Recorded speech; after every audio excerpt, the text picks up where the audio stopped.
Pada awal musim kemarau bulan Juni 2009, panas terik melelehkan aspal di kota Bandung, Jawa Barat. Di tengah kota yang damai, sebuah suara gemuruh yang mengerikan memecah keheningan. Sebuah lubang raksasa atau sinkhole, yang terbentuk akibat aktivitas peledakan untuk proyek pembangunan MRT, dalam sekejap menelan area parkir sebuah gereja. Namun, setelah debu hitam mereda, orang-orang yang berada di lokasi tidak bisa mempercayai mata mereka. Lantai parkir bawah tanah telah ambles, menyingkirkan seluruh tanah dan batuan yang menopang pilar-pilar di bawahnya. Anehnya, salah satu pilar tidak runtuh. Pilar beton masif itu tergantung secara janggal di udara, tersangkut pada jalinan besi baja tebal dari struktur bangunan utama di atasnya. Pemandangan itu begitu genting, seolah-olah ada sebuah tangan tak terlihat yang menahan pilar tersebut. Orang-orang yang melihatnya tidak bisa menyembunyikan keterkejutan mereka, tetapi hanya ada satu orang yang dilanda ketakutan luar biasa. Orang itu adalah pendeta kepala gereja tersebut, Bambang Wijoyo. Jangan disentuh sama sekali. Itu adalah bait suci. Dalam situasi yang sangat kritis di mana seluruh bangunan bisa runtuh kapan saja, ia nekat menghalangi tim penyelamat dengan tubuhnya, berteriak histeris, agar tidak ada satupun yang berani menyentuh pilar yang tergantung itu. Sebenarnya, apa yang ada di dalam pilar abu-abu yang dingin itu hingga sang pendeta begitu putus asa melindunginya? Mundur ke masa lalu, pada suatu malam di bulan Juli 1999 saat musim hujan dimulai, istri sang pendeta, Dewi Lestari, menghilang bak di telan bumi, hanya menyisakan desas-desus bahwa ia telah kabur dengan pria lain. Selama 10 tahun berlalu, tidak ada seorang pun yang tahu. Tidak ada yang menyadari bahwa wanita yang dikira telah menghilang itu, setiap hari Minggu, berada tepat di bawah mimbar tempat suaminya berkhotbah. Di tempat tergelap dan terdingin, ia menunggu dalam keheningan selama 10 tahun. Dinamit yang meledak secara kebetulan telah membangunkan sebuah kebenaran mengerikan yang dibentuk oleh keserakahan dan disegel oleh semen. Rahasia iblis yang tersembunyi di dalam pilar sebuah rumah ibadah yang seharusnya paling suci. Kisah ini dimulai. Jika Anda menekan tombol subscribe, Anda akan dihadiahi hari yang cerah hari ini. Kisah hari itu dimulai sekarang. Pada tanggal 15 Juni 2009, pukul 14.30, panas awal musim kemarau menciptakan fatamorgana di atas aspal di kawasan Cibeunying, Bandung. Keheningan sore yang malas itu pecah oleh suara gemuruh yang besar dan tumpul dari kedalaman tanah. Duar. Itu adalah suara ledakan dari area proyek perpanjangan jalur MRT tahap kedua. Getarannya, seperti binatang buas yang hidup, merambat melalui tanah dan menyebar dalam sekejap. Ke dalam udara sejuk di parkir bawah tanah Gereja Anugerah Sejati, retakan-retakan halus mulai merayap. Kretek, K. Sebuah retakan setipis rambut muncul di lantai beton abu-abu. Itu barulah permulaan.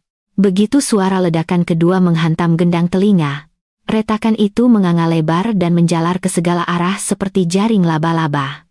Pak Hartono, seorang majelis gereja yang hendak menyalakan mobilnya di parkiran, terkejut hingga kunci mobilnya terjatuh.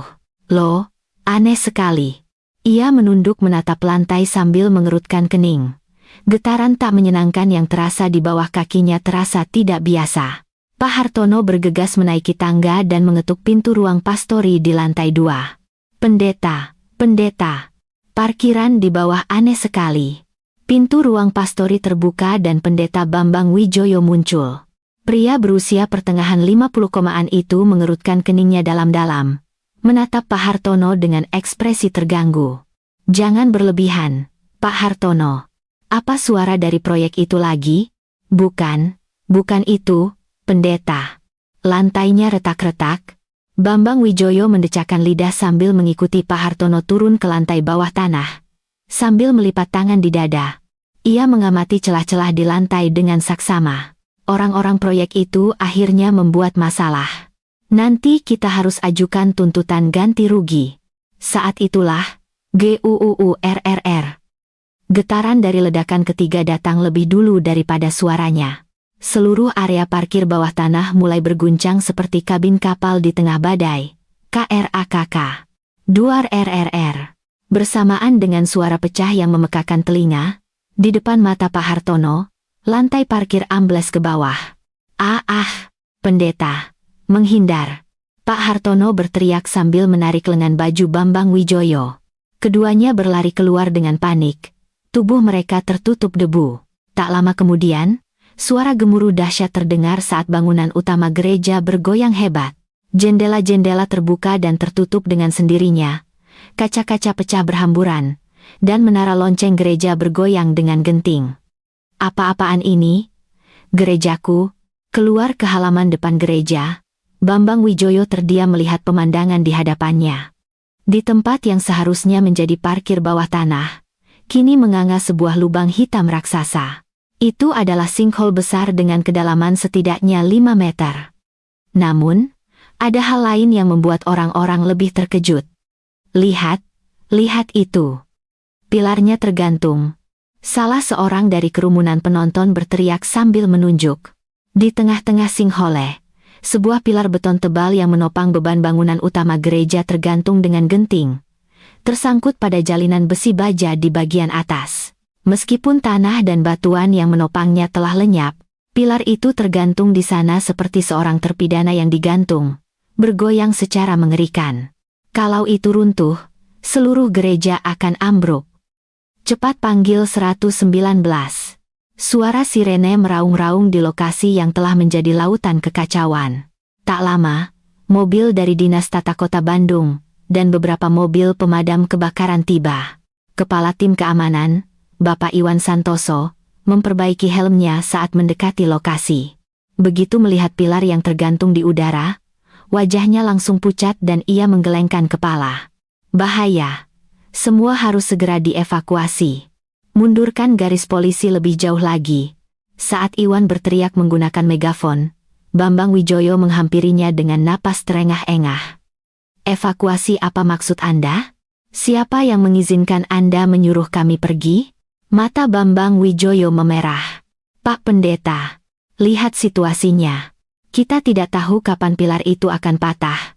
Seluruh bangunan bisa ambruk. Diam. Ini adalah bait suci Tuhan. Beraninya pegawai negeri rendahan sepertimu menyentuhnya. Iwan terdiam. Ia tidak bisa memahami Bambang Wijoyo yang bersikap keras kepala di luar akal sehat dalam situasi di mana bangunan akan runtuh.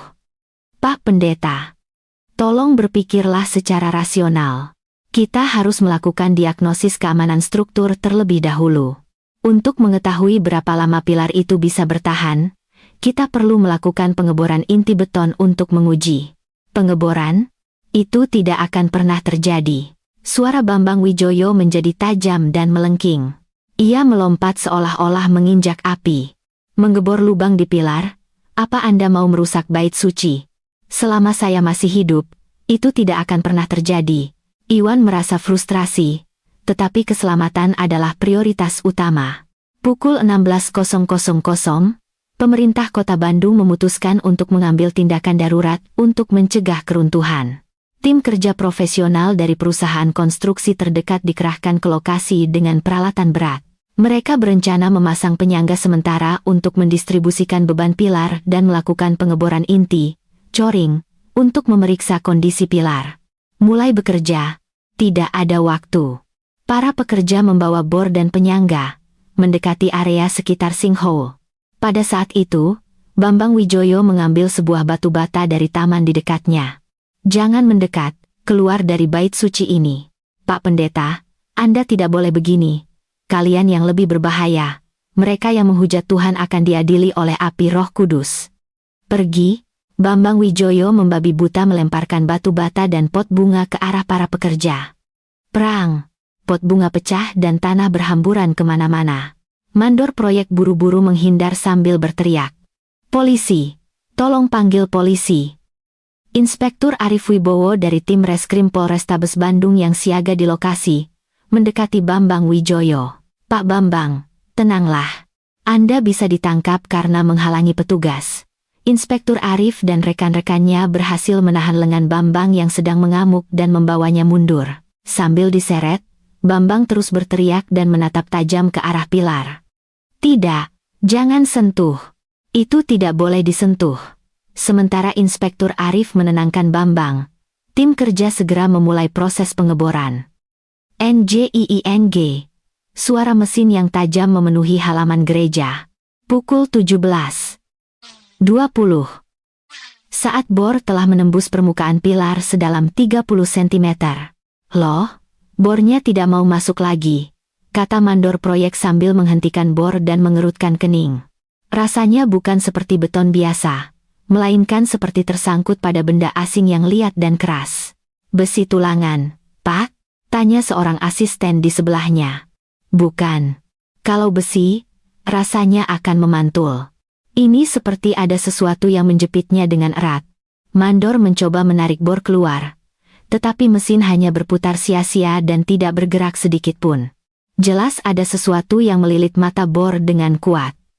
Coba putar balik untuk menariknya. Ini juga tidak bisa. Sialan. Kita harus hancurkan sedikit area di sekitarnya. Mandor mengambil mesin penghancur kecil dan mulai dengan hati-hati memecahkan beton di sekitar bor. Tak tak tak. Buuka. Serbuk semen abu-abu beterbangan saat lubang tempat bor tertancap perlahan melebar. Saat itulah. Hah? Mandor terkejut dan menghentikan mesin penghancurnya. Di antara serbuk abu-abu, sebuah benda logam berkilauan terlihat melilit mata bor. Apa ini? Dengan tangan bersarung, ia dengan hati-hati menarik benda yang tersangkut itu. Sebuah rantai logam tipis yang berlumuran debu tanah ikut tertarik keluar. Di ujungnya tergantung sebuah liontin salib kecil yang dibuat dengan detail. Kalung salib. Mungkin ada yang menjatuhkannya saat konstruksi dulu. Mandor tidak terlalu memikirkannya dan hendak melanjutkan menarik bor. Namun, hal yang lebih mengejutkan muncul setelahnya. Kretak. Saat mata bor berhasil ditarik keluar, potongan-potongan beton berjatuhan, dan benda-benda yang tercampur di dalamnya ikut bergulingan di tanah. "Ah!" Mandor berteriak dan jatuh terduduk. Wajahnya pucat pasi. "Tuh, tulang manusia. Ada tulang." Bersama dengan kalung salib yang melilit bor, yang keluar adalah tulang-tulang yang jelas merupakan jari-jari tangan manusia. Dalam sekejap, lokasi kejadian berubah menjadi neraka ketakutan. "Apa? Tulang?" Orang-orang yang menonton berteriak dan lari tunggang langgang, sementara area di dalam garis polisi menjadi kacau balau. Inspektur Arif yang mendengar keributan itu segera berlari ke lokasi pengeboran. "Minggir! Semua mundur!" Sebagai seorang penyidik veteran dengan pengalaman 20 tahun, Arif secara naluriah mencium bau sebuah kasus kejahatan. Ia memindai barang bukti yang berserakan di tanah dengan tatapan tajam. Potongan tulang putih yang bercampur dengan serbuk beton, dan sebuah kalung salib yang putus. Inspektur Arif mengenakan sarung tangan dan dengan hati-hati mengambil kalung itu. Setelah membersihkan sedikit debu tanah, tulisan kecil yang terukir di belakang salib terlihat. D. L. Inisial yang sederhana.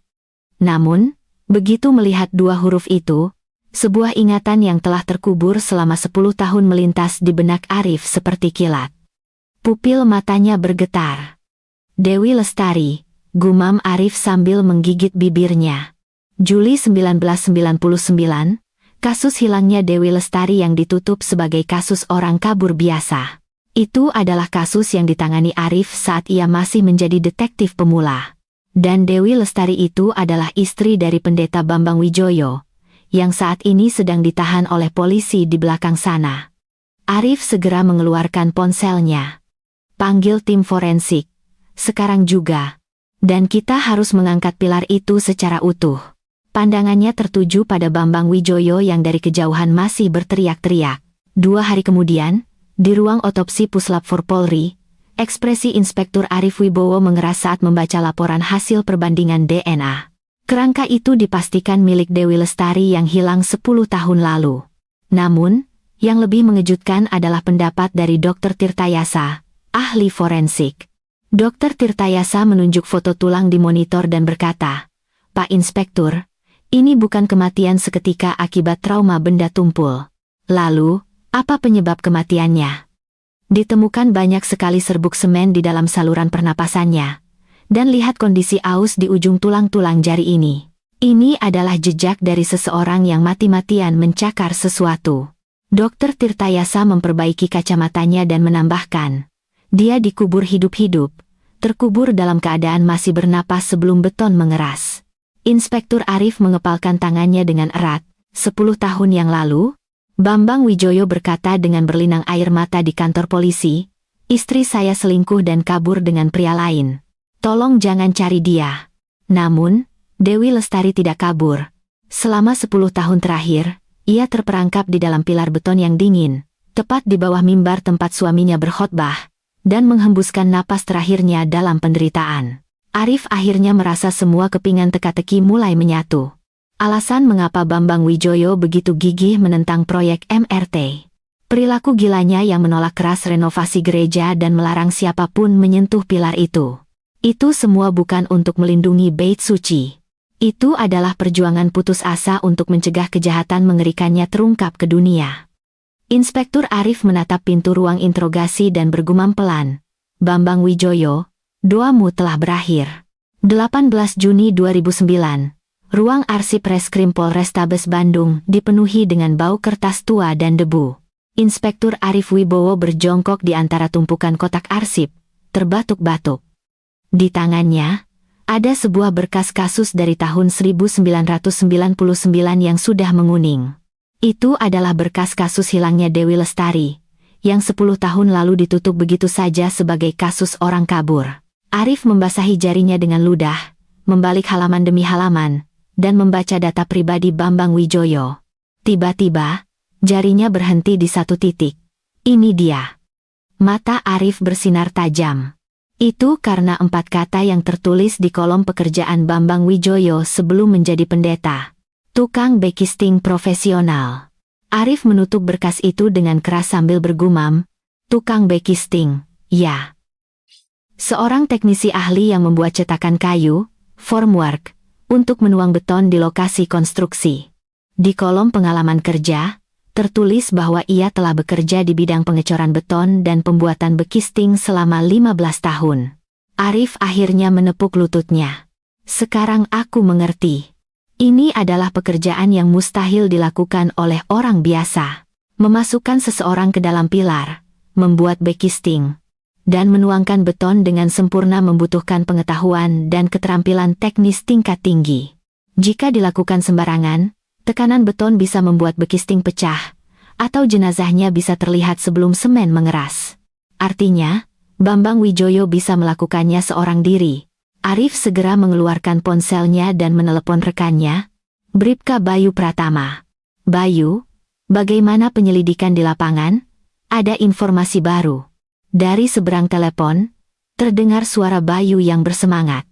Komandan, saya dapat cerita yang sangat menarik, tentang reputasi Bu Dewi. Reputasi? Iya. Hanya Bambang Wijoyo dan seorang majelis gereja bernama Pak Mulyadi yang serempak menjelek-jelekkan Bu Dewi. Mereka bilang dia wanita yang boros dan serakah, sering membuat masalah dengan laki-laki lain. Pokoknya mereka menfitnahnya habis-habisan. Bayu merendahkan suaranya dan melanjutkan. Tapi, kata pemilik warung dan tukang cuci di sekitar sini, ceritanya justru sebaliknya. Mereka bilang tidak ada orang yang setenang dan sebaik dia. Katanya dia orang yang bisa hidup tanpa melanggar hukum. Arif mengangguk. Taktik yang klise, menjadikan korban sebagai orang jahat untuk membenarkan perbuatannya sendiri. Pukul 14.00, Arif mendatangi salon Cantika, tempat yang sering dikunjungi Dewi. Itu adalah salon kecil di lingkungan perumahan yang berbau obat keriting rambut yang sudah lama. Cerita tentang ibu pendeta? Aduh, kasihan sekali dia. Ibu Tati, pemilik salon, mendecakkan lidah dan menghentikan guntingannya. Wanita berusia awal 50-an itu menceritakan kenangan 10 tahun lalu seolah-olah baru terjadi kemarin. Dia orang yang sangat baik, suaranya pelan, dan selalu khawatir merepotkan orang lain. Boros? Tidak mungkin. Selama lebih dari 10 tahun dia hanya memakai mantel yang sama. Ibu Tati menatap Arif melalui cermin dan berbisik secara rahasia. Tapi, Pak Detektif, ini rahasia ya. Suatu hari, saya melihat lengan ibu pendeta lebam-lebam biru. Waktu saya tanya, dia hanya bilang habis jatuh. Anda curiga itu kekerasan dalam rumah tangga? Bukan curiga lagi, tapi yakin. Terakhir kali dia ke sini untuk menata rambut, dia meminta saya untuk merekomendasikan pengacara perceraian. Alis Arif bergerak. Pengacara perceraian? Iya. Saya berikan nomor telepon pengacara yang saya kenal. Dia bilang, dia sudah tidak tahan lagi dan harus mengakhirinya.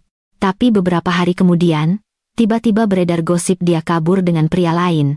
Jadi saya merasa aneh. Arif buru-buru mencatat nama pengacara yang disebutkan Ibu Tati di buku catatannya. Dewi Lestari tidak sedang bersiap untuk kabur. Ia mencoba melepaskan diri dari kekerasan suaminya dan mendapatkan kembali hidupnya secara sah. Setelah meninggalkan salon, Arif langsung menuju rumah orang tua Dewi di pinggiran Bandung. Ibu Dewi yang berusia akhir 70 kerapuh, An, yang sedang duduk di beranda rumah tuanya, matanya langsung berkaca-kaca begitu nama putrinya disebut. Malam itu, dia menelepon, suaranya sangat panik. Sang ibu tua mengusap wajahnya yang kering dengan tangan gemetar. Dewi terdengar sangat cemas dan bilang dia harus membawa sebuah koper merah. Koper merah? Koper seperti apa? Iya, katanya hard case. Koper yang terbuat dari plastik keras. Dia bilang ada sesuatu yang sangat penting di dalamnya dan dia akan datang ke sini membawanya. Itu terakhir kalinya. Ibu Dewi akhirnya tak kuasa menahan tangisnya. Arif secara naluriah menyadari bahwa koper merah itu adalah kunci dari kasus ini. Sesuatu yang Dewi pertaruhkan nyawanya untuk diambil. Sesuatu yang sangat ingin disembunyikan oleh Bambang Wijoyo, kemungkinan besar ada di dalamnya. Pukul 18.00, kembali ke kantor polisi. Arif menampilkan hasil penelusuran rekening bank di monitornya. Rekening Dewi bersih. Jangankan uang untuk kabur, hingga hari terakhir sebelum menghilang. Yang ada hanyalah penarikan uang kecil untuk biaya hidup seperti membeli sayur dan ongkos cuci. Sebaliknya, aliran dana di rekening Bambang Wijoyo sangat mencurigakan. Selama seminggu setelah Dewi menghilang, ada 3 kali penarikan uang tunai dalam jumlah besar dari ATM. Totalnya mencapai puluhan juta rupiah. Mengingat nilai uang saat itu, jumlah itu tidak sedikit. Artinya ada lubang yang harus segera ditutup. Biaya truk molen? Atau uang tutup mulut? Arif memukul meja dan bangkit dari kursinya. Panggil Bambang Wijoyo untuk diinterogasi. Keesokan paginya, Bambang Wijoyo muncul di ruang interogasi Polrestabes Bandung. Mengenakan setelan jas hitam yang rapi, ia menyelipkan sebuah Alkitab bersampul kulit tebal di ketiaknya. Bahkan di dalam udara dingin ruang interogasi, ia berusaha mempertahankan sikap tegaknya. Arif duduk di seberangnya dan menatap Bambang dengan tajam. Pak Pendeta, istri Anda, Dewi Lestari, telah ditemukan setelah 10 tahun. Sayangnya, dalam keadaan tidak bernyawa. Meskipun Arif berkata dengan suara tenang, Bambang tidak bergeming sedikit pun. Sebaliknya, ia memeluk Alkitabnya ke dada dan memejamkan mata. Rupanya istri saya benar-benar ada di sana. Apakah Anda tahu, Tuhan, apakah ini benar? Mengapa engkau memberikan cobaan seperti ini? Bambang bergumam seolah-olah pada dirinya sendiri, lalu menggelengkan kepala. Apa maksud Anda? Saya bertanya apakah Anda tahu lokasi jenazahnya ditemukan. Rupanya istri saya ingin kembali ke gereja. Bahkan setelah meninggal, Bambang menatap Arif dengan ekspresi sedih. Pasti dia diam-diam masuk ke gereja dan bunuh diri. Dia merindukan gereja dan saya. Meskipun raganya telah berdosa dan pergi, jiwanya merindukan bait suci. Arif tertawa sinis karena merasa itu sangat tidak masuk akal. Masuk sendiri ke dalam pilar, menuangkan beton, dan menunggu sampai mengeras untuk bunuh diri. Apakah itu masuk akal? Pak Bambang, Anda sedang mengarang cerita. Itu mustahil secara fisik. Seseorang masuk ke dalam bekisting pilar yang sempit dan orang lain menuangkan beton dari luar. Tidak mungkin dilakukan sendiri. Tidak ada yang mustahil bagi Tuhan, jawab Bambang dengan tegas. Lalu siapa yang menuangkan betonnya? Saya tidak tahu. Mungkin malaikat, malaikat? Suara Arif meninggi. Maksud Anda, malaikat mengendarai truk molen, memasang selangnya, dan menuangkan beton. Bambang terdiam sejenak. Namun, di wajahnya masih terpancar keyakinan yang fanatik. Ini adalah kehendak Tuhan. Bagaimana kita manusia bisa memahaminya? Pasti ada campur tangan supranatural. Arif menahan amarahnya yang meluap dan mengambil napas dalam-dalam. Ia muak melihat Bambang bersembunyi di balik tameng agama dan bermain kata. Tetapi sebagai penyidik, ia tidak boleh kehilangan ketenangannya.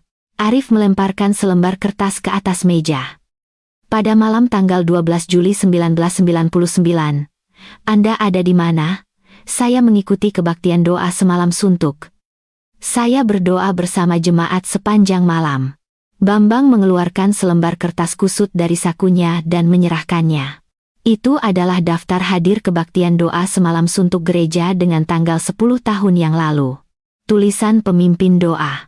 Pendeta Bambang Wijoyo tertera jelas di bagian paling atas. Arif merebut daftar itu dan memeriksanya dengan teliti. Bambang Wijoyo, Majelis Mulyadi, Pak Hartono, Ibu Susi, sekitar 20 nama tertulis rapat. Tapi ada yang aneh. Arif menyodorkan daftar itu ke depan wajah Bambang. Siapa yang menulis daftar ini? Pak Mulyadi, bendahara saat itu. Dia orang yang teliti dalam mencatat kehadiran. Benarkah? Lihat ketebalan goresan dan tekanan penanya. Ini semua ditulis oleh satu orang dengan pulpen yang sama dalam satu waktu. Arif menatap mata Bambang lurus-lurus. Jika mereka benar-benar datang ke kebaktian, seharusnya mereka tanda tangan sendiri atau setidaknya tulisan tangannya berbeda, bukan? Ini hanyalah selembar kertas yang ditulis oleh seseorang sambil duduk di meja berdasarkan imajinasinya. Mata Bambang untuk pertama kalinya bergetar. Ia menelan ludah dengan susah payah. Saya tanya sekali lagi. Pada malam 12 Juli, apakah Anda berada di ruang ibadah gereja? Atau di depan pilar parkir bawah tanah? Sudah saya katakan. Bambang berdiri dengan tiba-tiba sambil berteriak. Apa Anda menyebut saya pembohong? Beraninya Anda meragukan kata-kata seorang pendeta. Daftar hadir yang dipalsukan tidak bisa menjadi alibi. Pak Bambang, dipalsukan? Bagaimana mungkin saya berbohong di hadapan Tuhan? Malam itu saya berlutut dan berdoa di mimbar. Bambang terengah-engah dan kembali duduk. Namun, ujung jarinya yang diletakkan di atas meja gemetar halus. Arif yakin. Pria ini adalah pelakunya. Iblis yang mengurung istrinya di dalam pilar dan selama 10 tahun menyanyikan lagu pujian dan berkhotbah di atasnya. Namun, belum ada bukti fisik yang kuat. Untuk mendapatkan pengakuan, ia membutuhkan bukti yang tidak bisa dibantah oleh Bambang. Setelah selesai interogasi, Arif mengumpulkan rekan-rekannya di ruang tim reskrim.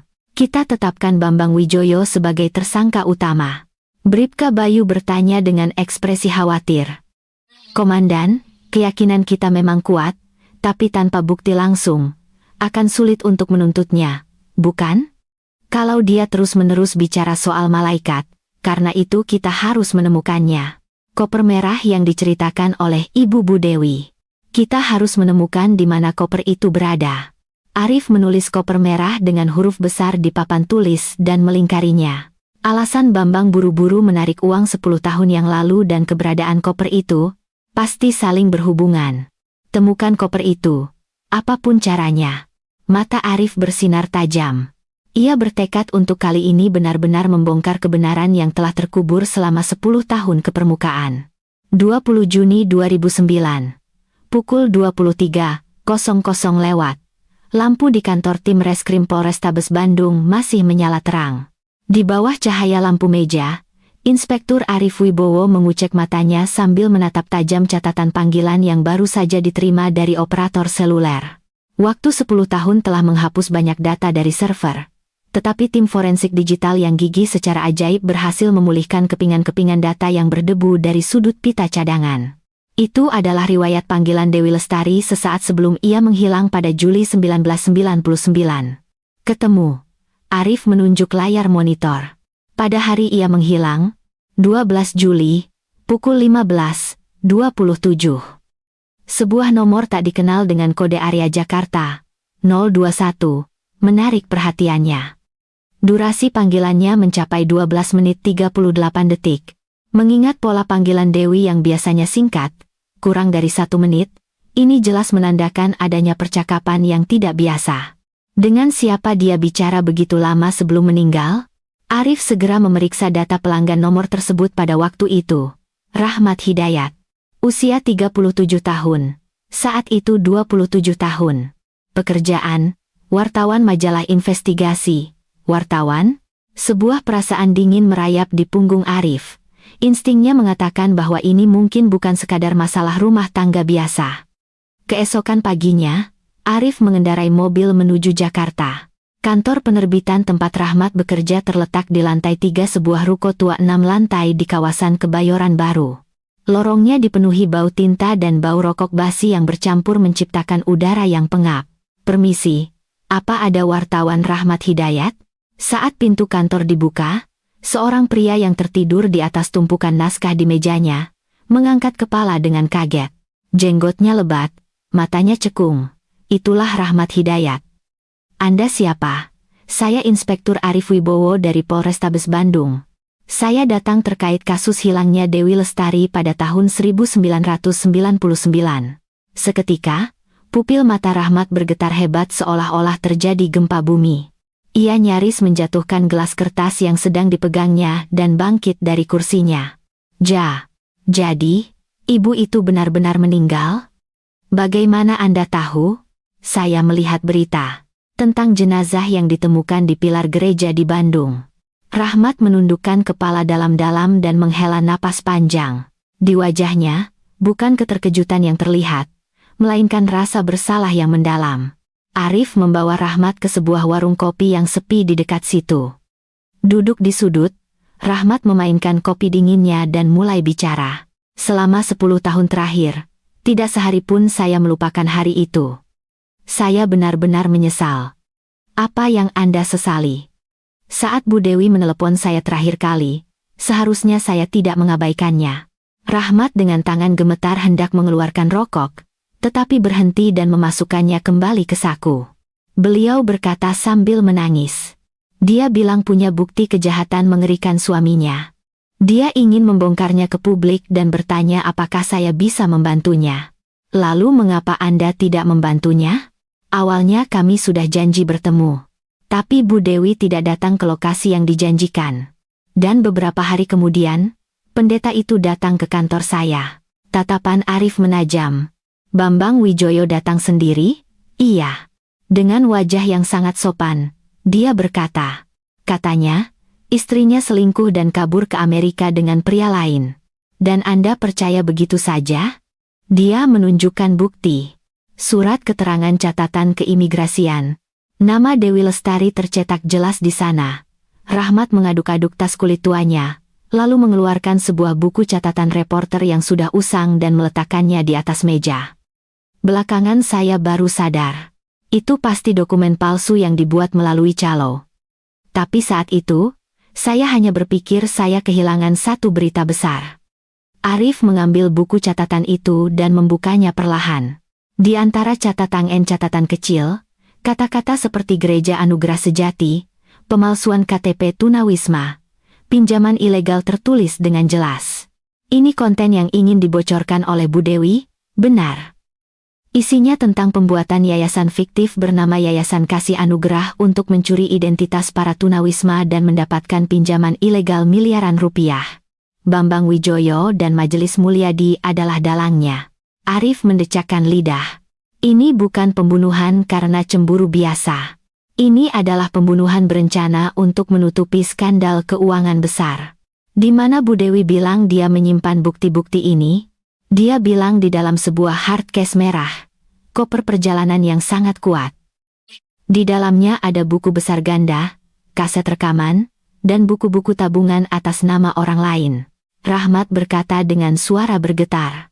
Seandainya saat itu saya sedikit lebih curiga, beliau tidak akan terkunci di dalam beton dingin seperti itu. Arif menepuk bahu Rahmat dengan ringan. "Terima kasih atas keberanian Anda sekarang. Buku catatan ini akan sangat membantu penyelidikan." Pukul 16.00, kembali ke Bandung, Arif langsung mendatangi kantor PT Bangun Persada, perusahaan yang menangani proyek perluasan gereja saat itu. Di sebuah kantor proyek darurat yang terbuat dari kontainer, ia bertemu dengan Pak Binsar, kepala proyek saat itu. Pak Binsar, pria berusia awal 60-an, melepas helmnya dan menyeka keringat. Sudah 10 tahun yang lalu, ingatan saya agak kabur. Tolong coba ingat-ingat lagi, Pak. Apakah Pendeta Bambang pernah melakukan hal aneh atau meminta sesuatu yang tidak wajar selama proyek berlangsung? Pak Binsar mengaduk kopi instannya sambil mencoba mengingat. Kalau dipikir-pikir, ada satu kejadian aneh. Pak Binsar menepuk lututnya. Itu terjadi saat hujan turun sangat deras. Sekitar pertengahan Juli, kalau tidak salah, pendeta tiba-tiba menghentikan pekerjaan dan menyuruh semua pekerja pulang. Menghentikan proyek? Iya. Tapi tidak semua disuruh pulang. Dia minta satu truk molen dan sopirnya tetap tinggal. Katanya, dia sendiri yang akan berdoa semalaman sambil meletakkan dasar bait suci. Jantung Arif mulai berdetak kencang. Lalu bagaimana? Pemilik bangunan yang minta, ya mau bagaimana lagi, semua pulang. Tapi keesokan harinya, waktu saya datang ke lokasi, saya kaget sekali. Pak Binsar mendecakkan lidah. Satu pilar di parkir bawah tanah sudah selesai dicor. Tapi hasilnya berantakan sekali. Bukan hasil kerja profesional. Permukaannya tidak rata dan bekistingnya juga longgar. Lalu? Saya kesal sekali. Jadi saya bilang kita bongkar dan buat ulang saja. Tapi pendeta itu langsung marah-marah. Dia bilang jangan disentuh sama sekali. Katanya itu pilar suci yang diselesaikan oleh Tuhan semalaman. Dia mengamuk. Pak Binsar menggelengkan kepalanya. Waktu itu saya pikir, orang-orang fanatik agama memang aneh. Tapi kalau dipikir-pikir sekarang, jadi merinding. Arif yakin, pada malam hujan tanggal 12 Juli 1999, Bambang Wijoyo menyuruh semua pekerja pulang dan diparkir bawah tanah yang kosong. Ia seorang diri menarik tuas mesin molen. Berharap suara jeritan istrinya akan tenggelam oleh suara hujan. Sementara itu, di waktu yang sama, di kediaman Bambang Wijoyo, Majelis Mulyadi datang dengan wajah pucat setelah mendengar berita bahwa penyelidikan kasus penipuan keuangan telah dimulai. Pendeta, gawat, polisi akan menyita rekening Yayasan Kasih Anugerah. Majelis Mulyadi mondar-mandir di ruang tamu dengan gelisah. Koper merah yang ditinggalkan Dewi. Kalau polisi menemukannya, kita tamat. Sebenarnya di mana Anda menyembunyikannya? Bambang Wijoyo, yang duduk bersandar di sofa, menatap Majelis Mulyadi dengan mata dingin. Tenang, Pak Majelis, jangan panik. Bagaimana bisa tenang? Kalau pembunuhan dan penggelapan terungkap, kita. Kalau tidak ada bukti, tidak ada pembunuhan, tidak ada penggelapan. Bambang memotong ucapan Mulyadi dengan suara rendah. Koper itu aman, di tempat yang tidak bisa dijangkau oleh tangan manusia, tempat yang akan diam selamanya. Namun, kegelisahan Majelis Mulyadi tidak mereda. Berita di televisi terus menayangkan tajuk utama yang provokatif seperti iblis berjubah pendeta. Kasus pembunuhan beton. Di depan gereja, wartawan dan demonstran berkumpul. Bambang perlahan bangkit. Senyum sinis terukir di bibirnya. Kita tidak bisa hanya duduk diam dan pasrah. Kita harus menyiapkan kambing hitam. Kambing hitam? Siapa maksud Anda? Seseorang yang akan memikul salib menggantikan saya. Bukankah kita butuh seorang hamba yang setia untuk masuk penjara dan menebus dosa-dosa saya? Pandangan Bambang melewati Majelis Mulyadi dan tertuju ke suatu tempat di luar jendela. Ia sudah menyusun rencana jahat untuk membalikan keadaan di kepalanya. Di ruang rapat Polrestabes Bandung, Arif menulis koper merah dengan spidol merah besar di papan tulis.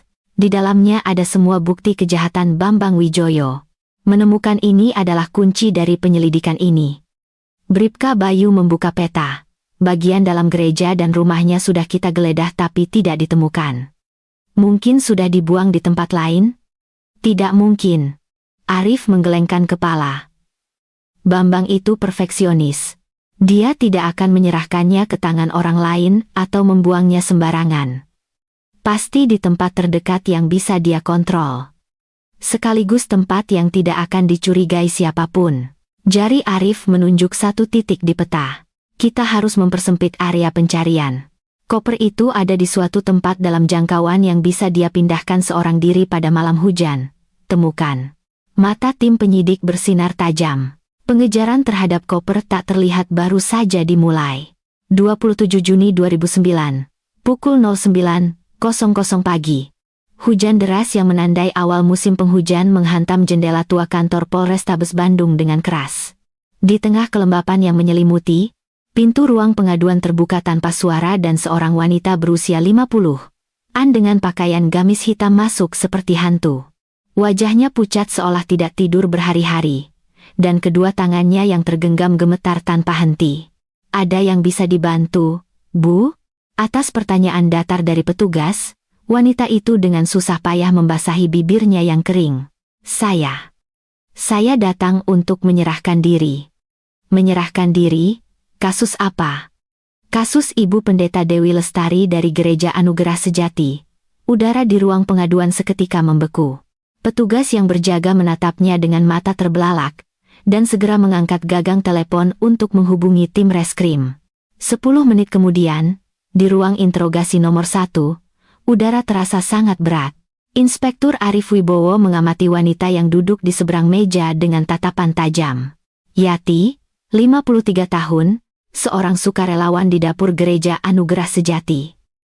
Ia menundukkan kepala dalam-dalam seperti seorang pendosa, sambil terus memilin sapu tangan di tangannya. Nama Anda Ibu Yati, kan? Apa yang Anda ketahui tentang kasus Ibu Dewi Lestari? Saya yang melakukannya. Ibu Yati mengangkat kepala, dan air mata langsung mengalir dari matanya yang memerah. Saya yang membunuh Ibu Pendeta. Pak Pendeta tidak tahu apa-apa. Arif tidak bergerak sedikit pun dan terus menatapnya. Pengakuan yang tidak terduga, tetapi insting penyidiknya terus berteriak bahwa ada sesuatu yang janggal. Tolong jelaskan apa yang terjadi secara rinci sesuai dengan 5W+10H. Ibu Yati mengambil napas dalam-dalam dan mulai menceritakan kisah yang sepertinya sudah disiapkan. Itu terjadi pada malam 12 Juli, 10 tahun yang lalu. Ibu Pendeta tiba-tiba datang ke dapur dan mengamuk, meminta saya menyerahkan buku kas sumbangan. Lalu, saya bilang jangan menjelek-jelekan Pak Pendeta, tapi dia malah mendorong saya. Karena emosi, saya mendorongnya balik, dan Ibu Pendeta jatuh ke belakang. Kepalanya terbentur sudut bekisting pilar. Ibu Yati menggambarkannya dengan sangat detail, seolah-olah adegan itu ada di depan matanya. Saya ketakutan, jadi saya mendorong jenazahnya sendirian ke dalam bekisting dan menutupinya dengan adukan semen. Anda melakukan semua itu sendirian? Iya. Saya bersumpah, saya melakukannya sendiri. Arif menatap mata Ibu Yati lekat-lekat sambil mengetuk-ngetukkan pulpennya. Kesaksiannya terlalu sempurna, dan kesempurnaan itulah yang membuatnya semakin mencurigakan. Pukul 14.00, rapat darurat diadakan di ruang Kapolrestabes. Kapolrestabes tampak puas sambil menepuk-nepuk berkas. Pelakunya sudah mengaku, kesaksiannya juga sangat detail. Tuntut Ibu Yati dengan pasal pembunuhan tidak berencana dan penyembunyian jenazah. Komandan, masih banyak hal yang janggal. Arif langsung menyela, seorang wanita parubaya bertubuh kecil seorang diri membuang jenazah. Itu secara fisik tidak mungkin. Diam.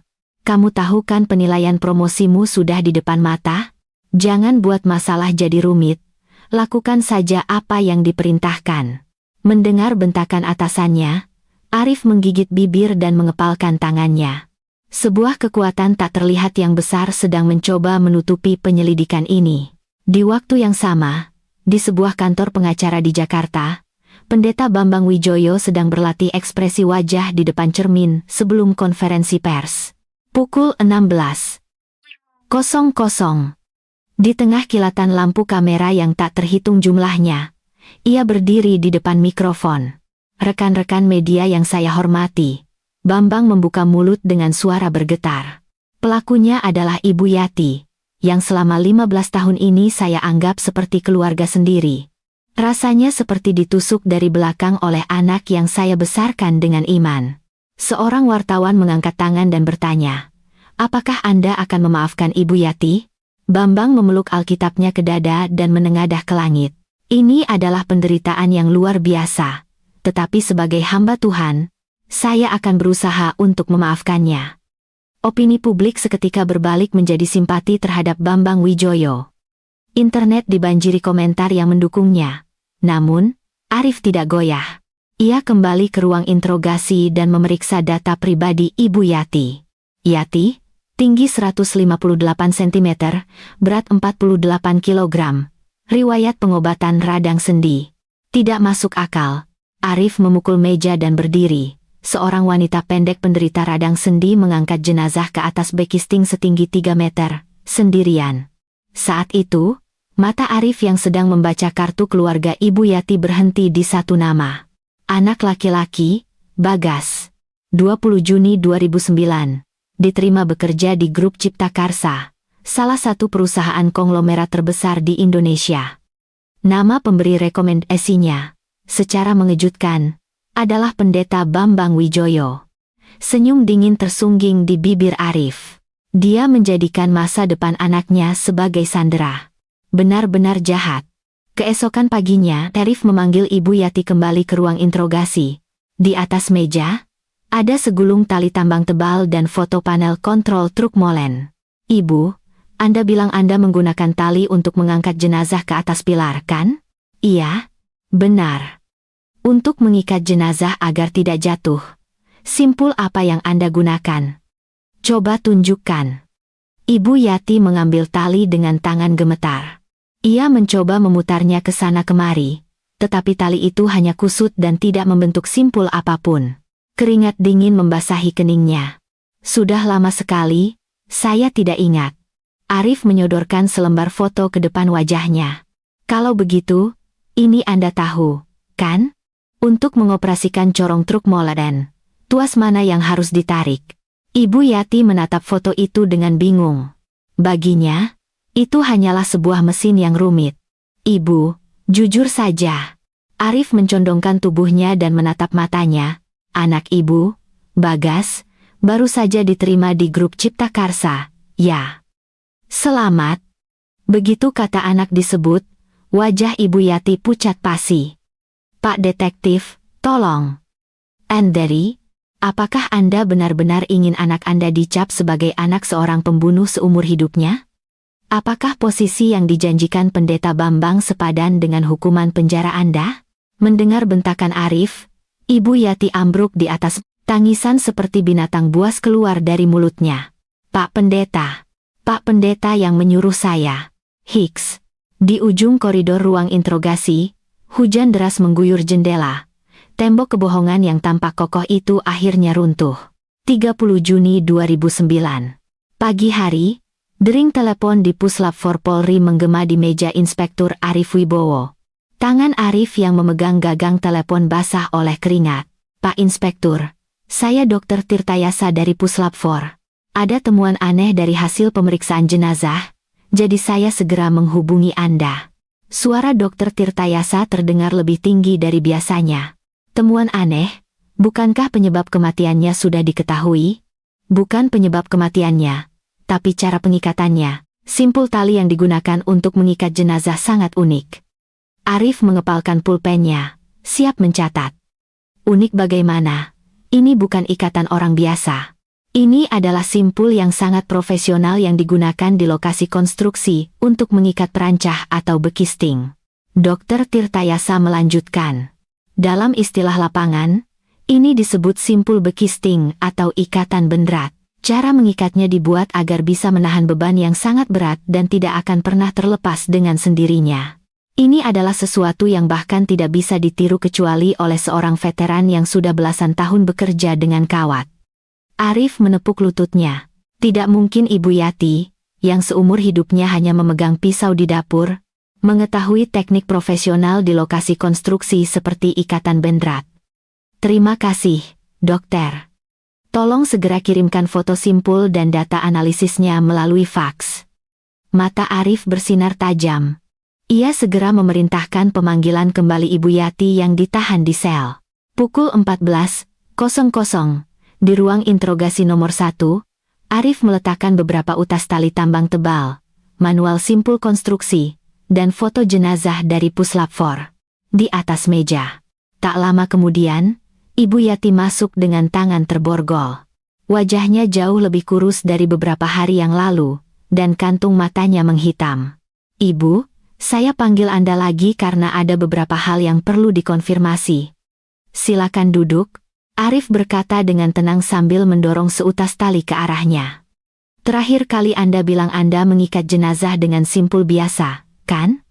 "Iya, benar." Ibu Yati menelan ludah sambil menatap tali itu. "Kalau begitu, bisakah Anda menunjukkannya sekali lagi?" "Coba ingat-ingat kembali malam itu." Ibu Yati mengambil tali dengan tangan gemetar. Ia memutar dan mengikat ujung tali ke sana kemari, tetapi tali itu hanya kusut seperti ular dan tidak membentuk simpul apapun. Keringat dingin membasahi ujung hidungnya. "Aneh sekali." Arif melipat tangan dan bersandar di kursi. "Anda bahkan tidak bisa membuat simpul dasar. Tapi bagaimana Anda bisa mengikat jenazah dengan begitu sempurna?" Sudah lama sekali, saya tidak ingat." "Kalau begitu, bagaimana Anda menjelaskan ini?" Arif membuka data analisis dari puslap 4 dan menunjukkannya di depan mata Ibu Yati. Foto simpul yang rumit dan janggal yang melilit pergelangan tangan dan kaki jenazah dengan rapi. Ini adalah simpul yang sebenarnya digunakan untuk mengikat jenazah. Namanya simpul backcasting. Cara yang hanya diketahui oleh para teknisi yang sudah berpengalaman di lokasi konstruksi. Wajah Ibu Yati pucat pasi. Arif menatap matanya lurus-lurus dan terus mendesaknya. "Ibu Yati, kapan Anda pernah bekerja di lokasi konstruksi? Atau siapa yang mengajari Anda teknik profesional seperti ini?" Ibu Yati mengatupkan mulutnya rapat-rapat. Pupil matanya bergerak liar, tidak tahu harus melihat kemana. Arif tidak memberinya jeda dan mengeluarkan data lain. "Foto panel kontrol truk molen yang rumit. Untuk menuangkan semen, Anda harus mengoperasikan corong yang disebut cutek. Nah, di foto ini, tuas cute yang mana? Kiri, kanan, atau tombol merah itu?" Ibu Yati hanya menatap foto itu dengan pandangan kosong. "Bagaimana cara membuka katup tangki air di belakang kabin sopir? Bagaimana cara menghentikan drum putar di belakang truk? Saya tidak tahu." "Anda tidak tahu, kan?" "Tentu saja. Karena Anda tidak tahu apa-apa tentang pengecoran beton." Arif memukul meja dengan keras. "Cukup, Ibu. Tanpa pengetahuan teknis seperti ini, kejahatan itu mustahil dilakukan. Anda bukan pelakunya." Ibu Yati menundukkan kepala sambil terisak. Namun, ia tetap tidak membuka mulut. Keheningan yang melindungi seseorang, atau keheningan karena takut pada seseorang. Saat itu, sebuah file darurat dari tim forensik digital masuk ke laptop Arif. Mereka berhasil memulihkan file rekaman percakapan yang telah dihapus dari ponsel Ibu Yati. Tanpa berkata apa-apa, Arif menaikkan volume speaker laptopnya. Di antara suara bising, terdengar suara yang sangat familiar dan mengancam. "Yati, semua ini adalah kehendak Tuhan." Itu adalah suara Pendeta Bambang Wijoyo. Nada bicaranya yang dingin dan kejam membuat udara di ruang interogasi membeku. "Kamu yang harus memikul salib ini. Hanya dengan begitu Bagas bisa selamat. Pak Pendeta, bukankah ini permintaan yang terlalu berat? Bagaimana mungkin saya mengaku telah membunuh orang?" Suara isak tangis Ibu Yati terdengar. "Permintaan berat? Setelah semua yang kulakukan untuk membesarkan anakmu?" Suara Bambang Wijoyo seketika berubah menjadi geraman. "Siapa yang memasukkan anak lulusan universitas swasta itu ke perusahaan besar? Kalau bukan karena surat rekomendasiku, dia bahkan tidak akan lolos seleksi berkas. Sekarang kau mau tidak tahu berterima kasih, tapi penjara." "Tidak ada tapi. Aku tidak peduli kau membusuk di penjara atau tidak. Kau mau menghancurkan masa depan anakku? Kalau aku buka mulut sekali saja, besok dia langsung dipecat dari perusahaan. Mengerti?" Klik, rekaman berhenti, dan keheningan menyelimuti ruangan. Ibu Yati menutupi wajahnya dengan kedua tangan dan ambruk di atas meja. Tangisan yang seperti lolongan binatang buas keluar dari mulutnya. "Pak Pendeta, Hicks.com, Pak Pendeta yang menyuruh saya." Akhirnya, pintu kebenaran yang tertutup rapat itu terbuka. Dia membuat saya menandatangani surat pernyataan saat membantu Bagas mendapatkan pekerjaan. Bahwa suatu hari nanti, jika Pak Pendeta meminta sesuatu, saya akan melakukannya dengan mempertaruhkan nyawa. Saya tidak pernah menyangka itu berarti saya harus menanggung dosa pembunuhan orang lain. Arif memberikan tisu dan menenangkannya. Sekarang ceritakan semuanya. Apa yang sebenarnya terjadi malam itu? Ibu Yati mengangkat wajahnya yang basah oleh air mata. Saya hanya berjaga-jaga. Berjaga-jaga? Iya, pada malam hujan itu, Pak Pendeta memanggil saya. Ibu Pendeta terbaring pingsan, dan Pak Pendeta bilang dia akan mengurus semuanya. Saya hanya perlu mengawasi dari luar kalau ada orang datang. Bibir Ibu Yati bergetar hebat. Lalu bagaimana? Pak Pendeta menggali lantai di tempat pilar akan dibangun dengan linggis seperti orang gila. Dan dia mengubur sesuatu terlebih dahulu. Mengubur apa? Koper. Koper merah seperti koper perjalanan. Koper keras itu dimasukkan dalam-dalam ke lubang. Ditutup dengan tanah, lalu di atasnya. Ibu Pendeta. Ibu Yati tidak bisa melanjutkan kata-katanya dan kembali menangis terseduh-seduh. Sepertinya Ibu Pendeta masih hidup waktu itu. Saya mendengar suara rintihan. Tangan Arif mengepal. Bambang Wijoyo tidak hanya membunuh istrinya secara spontan. Untuk menyembunyikan selamanya koper berisi bukti kejahatannya, ia mengubur istrinya hidup-hidup di atasnya dan menyegelnya dengan beton. Di bawah pilar rumah ibadah yang seharusnya paling suci, ia mengubur keserakahan yang paling kotor. Arif segera bangkit dan mengambil HT-nya. Tim reskrim, semuanya segera berkumpul di lokasi Sinkhole, Gereja Anugerah Sejati. Panggil juga tim identifikasi dan alat berat. Suaranya menggema. Ada bukti penting yang terkubur di bawah pilar.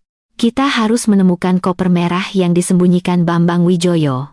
Tim penyidik melaju menembus hujan dengan sirene meraung-raung menuju gereja. Para detektif berkumpul di bawah pilar beton yang tergantung genting seperti barang rongsokan di atas struktur parkir bawah tanah yang runtuh. Di sana, gali tepat di bawah pilar itu.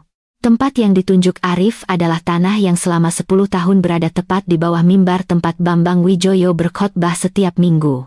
Setiap kali sekop menembus tanah basah, kebenaran yang telah menunggu selama 10 tahun perlahan mulai menampakkan diri. 3 Juli 2009, pukul 10.00 pagi, di saat front musim hujan sejenak mereda, ketegangan menyelimuti lokasi Sinkhole Gereja Anugerah Sejati. Truk-truk yang membawa peralatan pencarian khusus berbaris di depan lubang besar di parkir bawah tanah yang runtuh. Inspektur Arif Wibowo mengencangkan tali dagu helmnya dan membuka peta operasi bersama para teknisi peralatan khusus. Tidak mungkin terlihat dengan mata telanjang.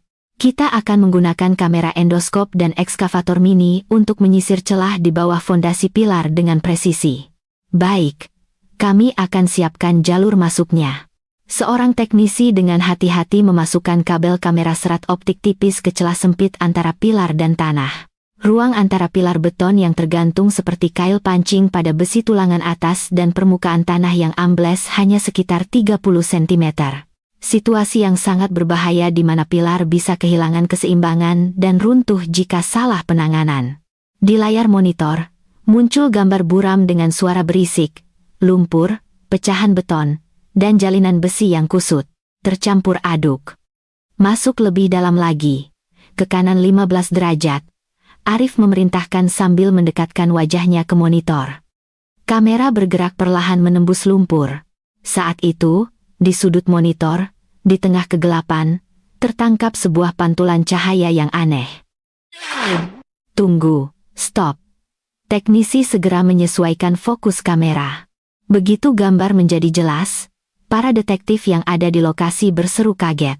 Di dasar pilar yang tergantung, di antara struktur besi tulangan yang terekspos karena tanahnya terkikis, terlihat sebuah benda berwarna merah yang terjepit secara janggal.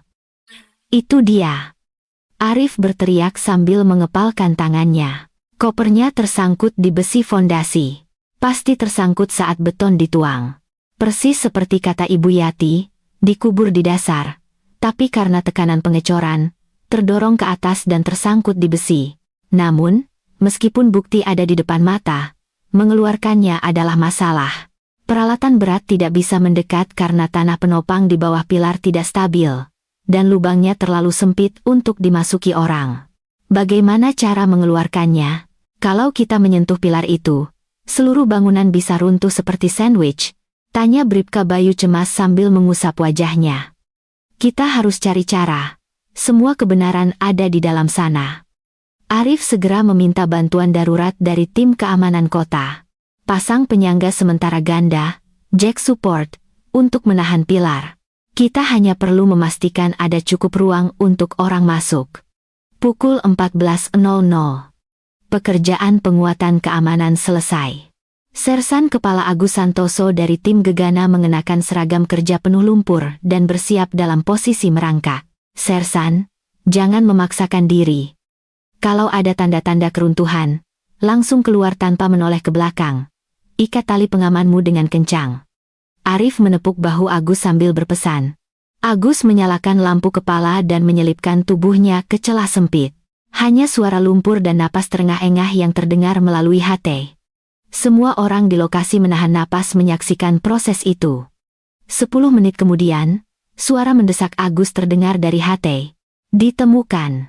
Saya bisa memegang gagangnya. Benar-benar hardcase merah. Bagus. Tarik pelan-pelan. Orang-orang bersorak gembira. Tak lama kemudian, Agus merangkak keluar dengan tubuh penuh lumpur sambil menyeret koper merah. Koper itu adalah koper perjalanan yang terbuat dari plastik keras berkualitas tinggi. Meskipun telah terkubur di dalam tanah dingin selama 10 tahun, selain beberapa goresan di permukaan, kondisinya masih sangat baik.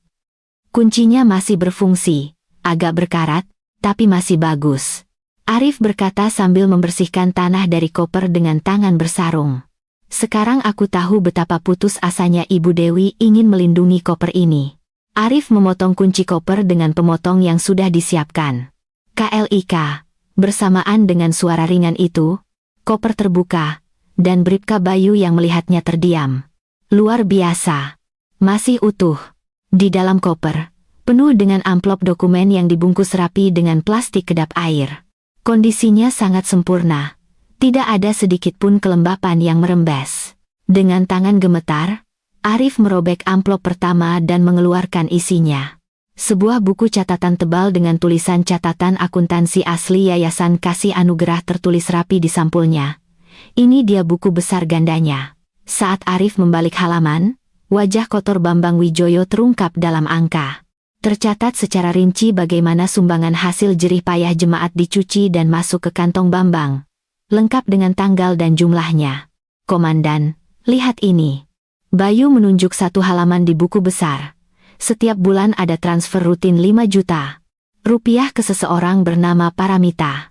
Di kolom keterangan tertulis, biaya hidup. Paramita, kemungkinan besar simpanannya. Berjubah pendeta tapi punya 2 keluarga. Mata Arif berhenti saat membalik buku besar. Catatan yang lebih mengejutkan muncul. Kasino Genting Highlands, rugi 200 juta rupiah. Rumah judi ilegal di Batam, pinjam 500 juta rupiah. Dia berjudi dengan uang sumbangan jemaat. Benar-benar keterlaluan. Arif mendecakkan lidah dan mengambil barang bukti kedua. Tumpukan kaset bertuliskan percakapan Bambang Wijoyo, Majelis Mulyadi. Ini adalah rekaman yang direkam Dewi Lestari dengan mempertaruhkan nyawanya. Arif segera memutar kaset di pemutar portabel di lokasi. Di antara suara bising, terdengar suara asli Bambang Wijoyo. Pak Majelis, coba cari 10 KTP tunawisma lagi. Satu orang bisa dapat pinjaman 100 juta. Jadi kita bisa dapat 1 miliar untuk bayar utang pembangunan gereja dan saya juga bisa sedikit bernapas. Pendeta, kalau ketahuan bisa gawat. Kalau ada audit dari bank bagaimana? Tenang saja. Manajer cabangnya juga jemaat kita. Masa dia curiga sama pendeta? Tidak akan ketahuan. Tidak ada yang peduli. Ini adalah bukti konspirasi penipuan keuangan yang jelas dan pukulan telak yang membuktikan motif pembunuhan. Dewi Lestari dibunuh untuk membungkamnya karena ia hendak membongkar fakta ini. Namun, Arif tidak hanya fokus pada isi barang bukti. Tatapan tajamnya terpaku pada lokasi di mana koper itu ditemukan. Aneh. Arif bergumam sambil menatap lubang kosong di bawah pilar. Kenapa kopernya ditemukan di dalam tanah di bawah pilar? Bukan di dalam pilar itu sendiri? Bayu akhirnya mengangguk. Benar juga.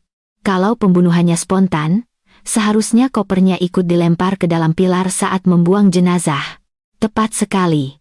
Arif merekonstruksi urutan kejahatan dengan tatapan dingin. Bambang Wijoyo sudah merencanakannya dari awal.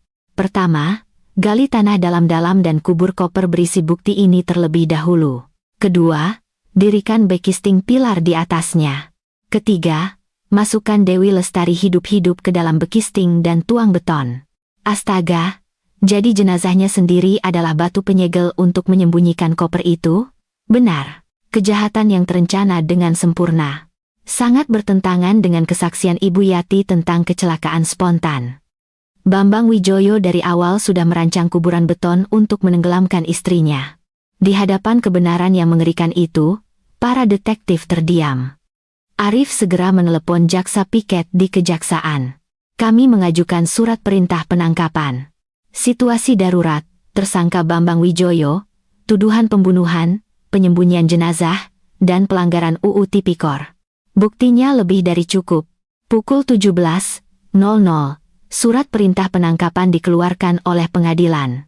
Arif memimpin seluruh tim penyidik menuju Gereja Anugerah Sejati dengan sirene meraung-raung. Namun, yang menyambut mobil-mobil polisi yang tiba di lokasi adalah pemandangan yang aneh. Ratusan jemaat membentuk barikade manusia, memblokir pintu masuk gereja. Jangan sentuh pendeta kami, wahai gerombolan setan. Ini jelas-jelas penindasan agama, mundur. Para jemaat mengenakan ikat kepala merah bertuliskan siap mati syahid dan melakukan perlawanan sengit. Jelas sekali Bambang Wijoyo telah memprediksi bahwa kejahatannya akan terungkap dan menghasut para jemaat untuk dijadikan tameng. Pendeta kami tidak bersalah. Ini semua rekayasa. Tuhan akan menurunkan azab. Mata para penganut fanatik itu telah kehilangan akal sehat dan dipenuhi kegilaan. Arif mengambil megafon dan naik ke atas mobil polisi. Bapak, Ibu, harap tenang. Kami datang untuk melakukan penegakan hukum yang sah. Tersangka Bambang Wijoyo adalah penjahat keji yang telah membunuh dan menyembunyikan jenazah istrinya. Menyembunyikan buronan adalah kejahatan serius. Bohong. Pendeta kami tidak mungkin melakukan itu. Para jemaat melemparkan batu dan botol air ke arah polisi, melakukan perlawanan yang lebih sengit. Melihat situasi semakin genting, Arif mengambil HT-nya. Pasukan anti huru-hara, masuk. Buka jalan. Pasukan Brimob yang siaga maju dengan tameng terdepan dan mencoba menerobos. Dorong. Dorong. Jeritan, teriakan, dan perkelahian fisik bercampur aduk, membuat halaman depan gereja seketika menjadi medan perang. Arif dan Bayu memanfaatkan celah itu dan berlari sekuat tenaga menuju gedung utama gereja. Brak. Saat pintu utama yang berat didobrak, terlihat siluet Bambang Wijoyo yang sedang berlutut sendirian di atas mimbar di ruang ibadah yang kosong. Ia berpura-pura sedang berdoa menghadap salib. Bambang Wijoyo, teriak Arif menggema di seluruh ruang ibadah. Surat perintah penangkapan sudah keluar. Anda ditangkap atas tuduhan pembunuhan, penyembunyian jenazah, dan penggelapan dana Dewi Lestari. Bambang Wijoyo perlahan bangkit dan berbalik. Ekspresinya begitu tenang hingga membuat bulu kuduk berdiri. Pak Detektif, kesalahan apa yang saya perbuat? Saya hanya sedang berdoa untuk domba yang hilang. Kesalahan apa? Tanya saja pada istrimu yang selama 10 tahun terkurung di dalam beton dingin di bawah kakimu itu. Tanya apa yang telah kau perbuat padanya. Arif mengeluarkan borgol dan mendekat. Saya tidak bersalah. Tuhan adalah saksi saya. Jangan sebut nama Tuhan. Tidak ada Tuhan yang akan membela iblis sepertimu. Glek. Borgol logam yang dingin mengunci kedua pergelangan tangan Bambang Wijoyo. Anda memiliki hak untuk tetap diam, dan hak untuk didampingi pengacara. Ini penindasan agama. Penindasan yang akan tercatat dalam sejarah. Bambang berteriak dan meronta. Tetapi Bribka Bayu memelintir lengannya dan menahannya. Hei, Bambang Wijoyo. Koper merah yang kau sembunyikan itu, baru saja kami gali. Semua hasrat kotormu yang ada di dalamnya juga akan terungkap ke seluruh dunia. Mendengar ucapan Arif, pupil mata Bambang bergetar hebat. Topengnya yang begitu angkuh seketika terlepas, menampakkan wajah asli seorang penjahat yang hina. Tidak, itu. Di belakang Bambang Wijoyo yang diseret oleh kedua detektif, salib megah yang telah melindunginya selama 10 tahun menatapnya dengan dingin. Melihat Bambang diseret keluar gereja, para jemaat menangis histeris, tetapi borgol perak di pergelangan tangannya telah menceritakan kebenaran yang tidak bisa lagi disembunyikan. Musim panas 2009, rahasia bait suci yang tergantung di udara itu akhirnya terungkap sepenuhnya ke dunia. 12 Juli 1999, pukul 22.00 malam. Hujan deras mengguyur kota Bandung seolah hendak menelan malam. Di tengah suara hujan yang menghapus semua kebisingan dunia, terdengar suara gesekan aneh di tangga menuju parkir bawah tanah gereja Anugerah Sejati. Seret. Seret. Seret. Dewi Lestari, sambil memeluk hardcase merah yang berat, menuruni tangga dengan langkah goyah. Wajahnya yang pucat bukan dipenuhi ketakutan, melainkan sebuah tekad. Itu adalah perjuangan terakhirnya untuk mengungkap kebusukan suaminya ke dunia dan melarikan diri dari neraka ini. Sudah cukup. Aku tidak bisa terus dibodohi. Dewi bergumam sambil menyeka air mata yang bercampur air hujan. Namun, harapannya hancur berkeping-keping di pintu masuk parkir bawah tanah. Di dalam kegelapan, sebuah bayangan dengan payung hitam telah menunggunya. Itu adalah Bambang Wijoyo. Malam-malam begini, mau kemana buru-buru? Suara Bambang menembus derasnya hujan, terdengar dingin. Dewi terkejut dan melangkah mundur. Kamu. Kenapa di sini? Ini gerejaku. Aku menjaganya. Apa masalahnya? Bambang perlahan mendekat, matanya menunjuk ke koper di pelukan Dewi. Koper merah itu, kalau kau bawa tanpa izinku, akan jadi masalah. Minggir. Aku tidak akan membiarkanmu seenaknya lagi. Dewi memberanikan diri berteriak dan mencoba mendorongnya. Namun, ia tidak bisa menandingi kekuatan seorang pria yang telah 15 tahun membentuk ototnya di lokasi konstruksi. Bambang mencengkeram dan memelintir pergelangan tangan Dewi. Kemarikan. Setelah perkelahian sengit, Dewi terlempar ke lantai, dan koper merah itu jatuh ke aspal basah, terbuka. BRUK. Buku besar ganda dan kaset rekaman yang tersimpan rapi di dalam koper tumpah ke atas genangan air hujan. Bambang mengambil dokumen yang berserakan di lantai. Wajahnya seketika berubah menjadi seperti iblis saat melihat isi buku besar di bawah sorotan senter. Beraninya kau menyelidikiku dari belakang. Kau pikir aku tidak tahu perbuatan kotormu? Dewi menyibakkan rambutnya yang basah dan menatapnya dengan mata penuh kebencian. Judi, penggelapan, dan main perempuan. Kau bahkan tidak pantas memakai jubah pendeta. Aku akan membongkar semuanya. Membongkar? Siapa yang mengizinkanmu? Emosi Bambang meledak, tinjunya melayang ke wajah Dewi. Buuk. Dengan satu jeritan, Dewi tersungkur, tetapi kekerasan Bambang tidak berhenti. Ia menendang istrinya yang terbaring di lantai tanpa ampun. Beraninya kau mencoba menghancurkan bait suci yang kubangun. Kesadaran Dewi perlahan memudar. Genangan air hujan mulai berubah warna menjadi kemerahan. Bambang yang terengah-engah, menatap istrinya yang tergeletak, lalu dengan tangan gemetar mengeluarkan ponsel. Yati, cepat datang ke gereja sekarang. Jam segini, hujannya deras sekali. Jangan banyak tanya, datang saja. Jangan bilang siapa-siapa. Masuk lewat pintu belakang. 30 menit kemudian, Ibu Yati yang turun dari taksi dan berlari terburu-buru, menutup mulutnya melihat pemandangan di hadapannya. Ibu pendeta yang terbaring berlumuran darah, dan Pak Pendeta dengan mata berkilat seperti binatang buas. Pak Pendeta, ini. Diam. Bambang mencengkeram kerah baju Ibu Yati dan menggeram.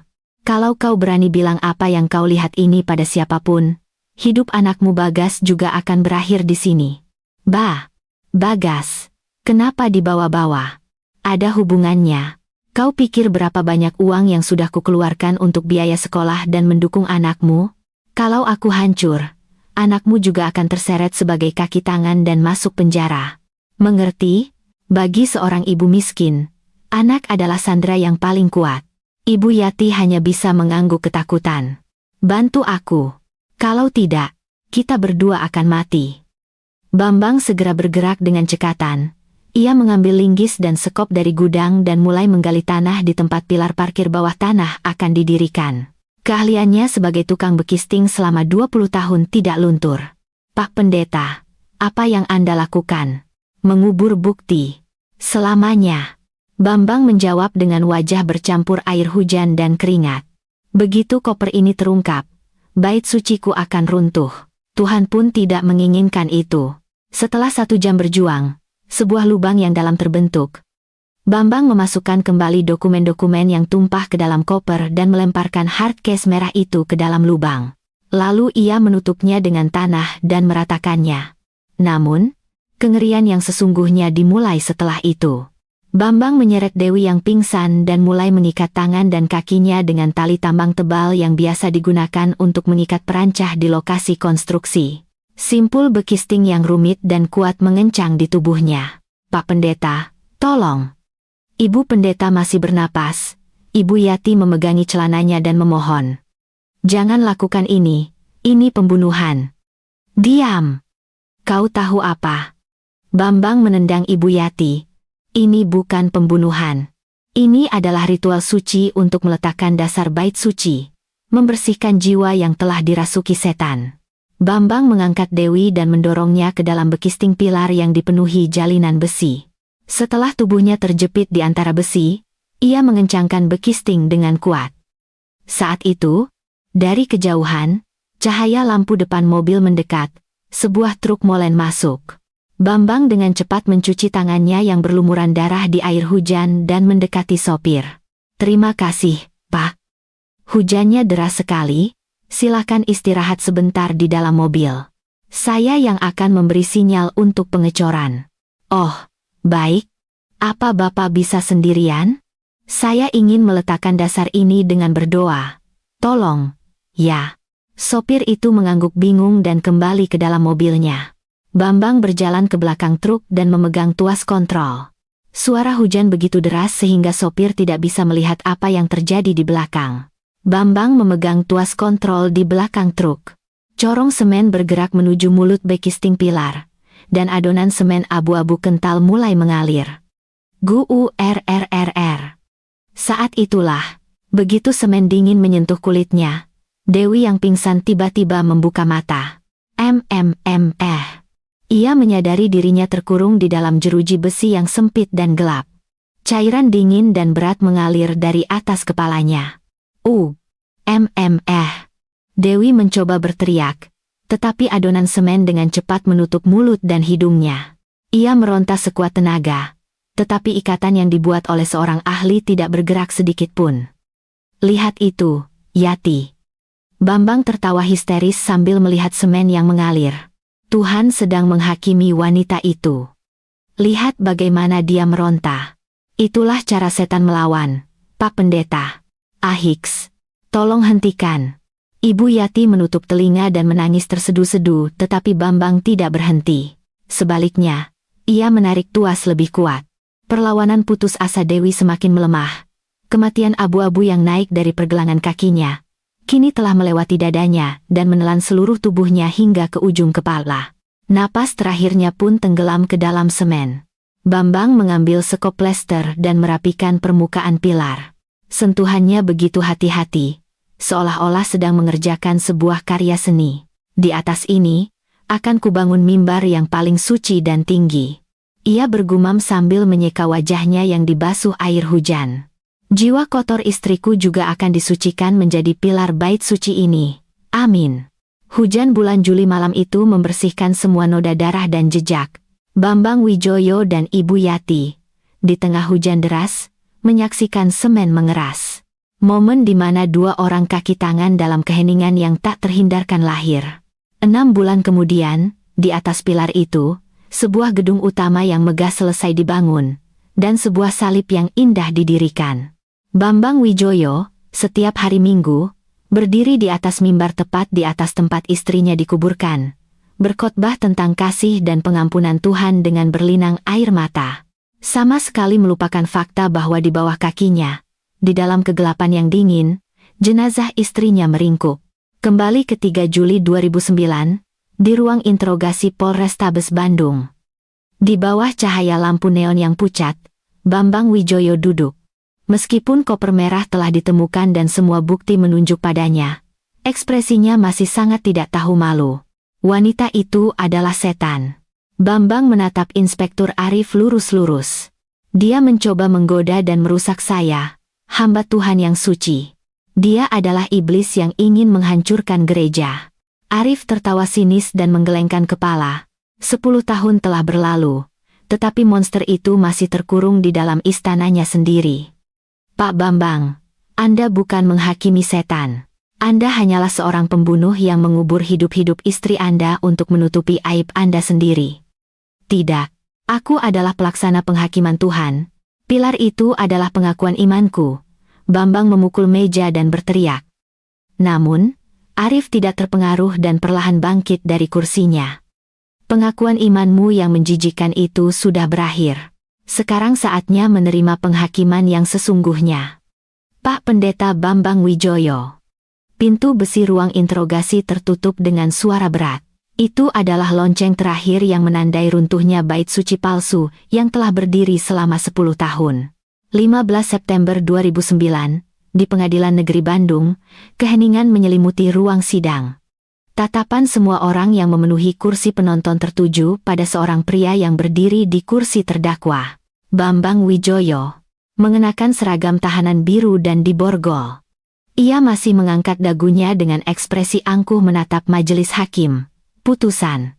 Terdakwa Bambang Wijoyo dijatuhi hukuman penjara seumur hidup.